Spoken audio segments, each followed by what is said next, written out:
So I'd like to thank the organizers to invite me to this meeting. I would like to particularly thank the organizers to invite a lymphoma guy to argue against frontline chemotherapy in the CLL setting, and do that after Thomas Gibson as the last speaker of the day. So an extra thank you for that.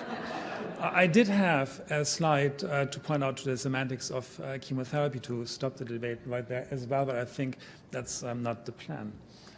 So I'm going to skip this slide.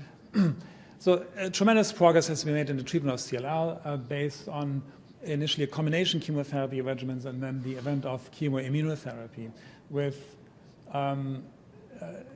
very significant overall response rates and durations of progression-free survival, 80 months in the Anderson group, and the, as you pointed out, potential curative regimen in the younger patient population with FCR. Nevertheless, in patients receiving repeated regimens of chemotherapy, the responses and response durations tend to be shortened over time, and there's a need of improving on these regimens for the future.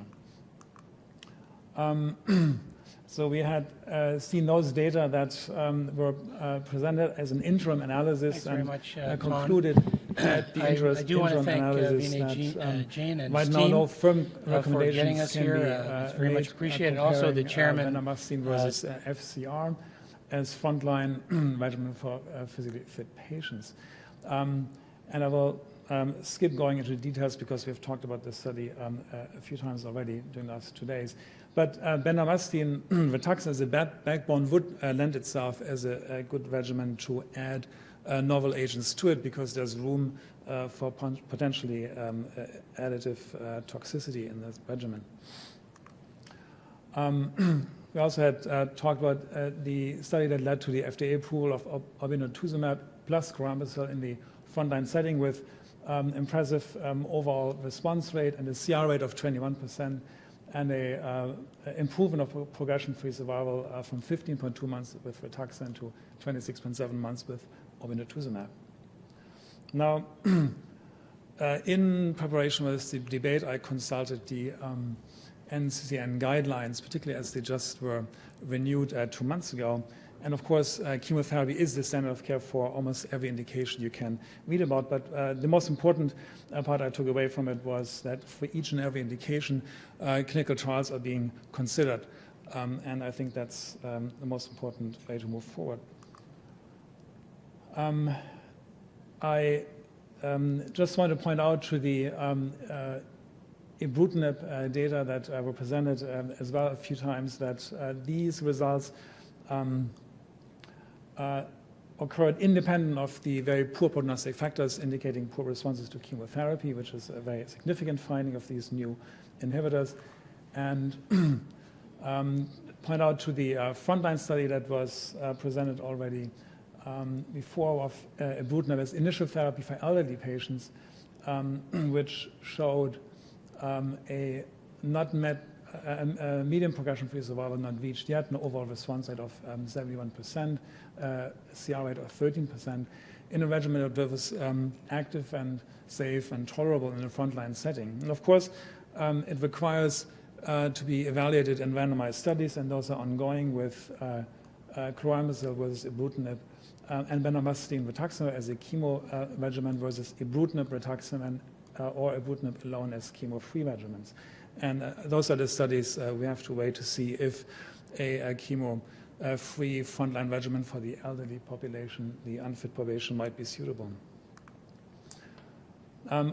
The data shown by and published by Dr. Furman in the New England Journal of Medicine of idelalisib and rituximab, just to point out again that there was a significant improvement of progression-free survival by adding idelalisib to rituximab, also a survival advantage, and the regimen was rather well tolerated. The regimen also, this combination has been evaluated, before I say this, again in this setting also the responses were irrespective of the classical poor prognostic factors for chemotherapy regimens, with the molecular prognostic markers being irrelevant in terms of responses to idelalisib. This regimen also has been tested in a frontline setting and in a patient population of over 65 years, getting rituximab 4 doses weekly times 8 on continuous adalimumab dosing, a very impressive overall response rate of 97% with 19% complete responses were seen, and in the poor prognosis 17p deletions, 100% response rate in a small subgroup of patients of 9 with 33 complete responses. So these are very provocative data, and as was pointed out, with more follow-up, these curves will probably decline, but the frontline setting is also being evaluated in frontline phase 3 trials for the elderly patient population over 65, rituximab or chlorambucil plus minus adalimumab, and for the fitter patient population, bendamustine, rituximab plus minus adalimumab in a randomized control study as well. Dr. Kudray had shown at ASH a conglomerate analysis of 3 studies with adalimumab with respect to the effects of the poor prognostic markers, and in the relapse refractory setting, the responses were irrespective of the poor prognostic markers, as well as in the previously untreated patient populations. So based on these very promising findings, there's now a wide array of new inhibitors of BTK and PI3 kinase delta, as well as delta gamma and SYK in clinical development. Dr. Wilson pointed out the ABT199 data that were presented at ASCO, but also at ASH. I have here the data of the abstract, but not probably the updated data that were shown at ASH itself. However, the patient population of 56 patients included 17 patients with deletion 17p minus and 18 patients that were refractory to fludarabine. And to make a long story short, the dominant side effect was tumor lysis syndrome. In this patient, 7 patients had DLTs that related to tumor lysis syndrome. There was 1 death, and I think a second occurred after the submission of the abstract. And the overall response rate was very impressive, 84%, as well in the in all comers, as well as the deletion 17p minus, as well the fludarabine refractory patient population. So very provocative data in this setting as well. There were 3 out of 4 patients who had no detectable MRD in this study. All achieved a CR or CRI, and they were at beginning high-risk disease patients. So very promising data that need further evaluation. The study continued to enroll after a revised dosing schedule was designed to reduce the risk of tumor lysis. And there are several ongoing studies, a phase 2 monotherapy study in patients with relapsed 17p minus CLL, and combination study of either rituximab or obinutuzumab in patients with relapsed CLL. This is a study where things went wrong. That is a frontline study of lenalidomide versus chlorambucil in newly diagnosed patients with CLL, and this study was halted by the FDA due to a safety concern. A 92% increase in risk of death was seen in that study. So these are the current agents in the guidelines, standard of care regimens used for CLL, and this is a small subset of the novel agents that are pushing into the therapeutic arena and also in frontline regimen for CLL. And the complications here are the exact definition of which combinations one should test, at what timing, at what sequence these agents should be evaluated. Now, to give a perspective in this environment, Dr. Halleck had proposed a potential future strategies in this new setting of active agents, and he proposed a 3-pronged approach with an initial debulking phase, an induction phase, and maintenance phase. I'd like to point your attention to the diminished role of chemotherapy in this proposal, with mild chemotherapy agents like bendamustine or fludarabine being used for 1 or 2 courses only, followed by an intense induction combination regimen of novel agents, and then followed by MRD-tailored maintenance of single agents. And I think these are interesting, provocative ideas. I would like to see studies move forward to test these hypotheses. So the frontline CLL treatment is a very fast-changing landscape because the chemoimmunotherapy standard of care was just recently established, and already the status being challenged by a novel agent-containing regimens. The novel agents that we've seen data last 2 days are very active in high-risk disease. They have high response rates and reduced toxicities, but we don't have long-term data to evaluate the effects of prolonged immunosuppression, the risk of increased infections years down the line on these agents, and the risk for secondary malignancies.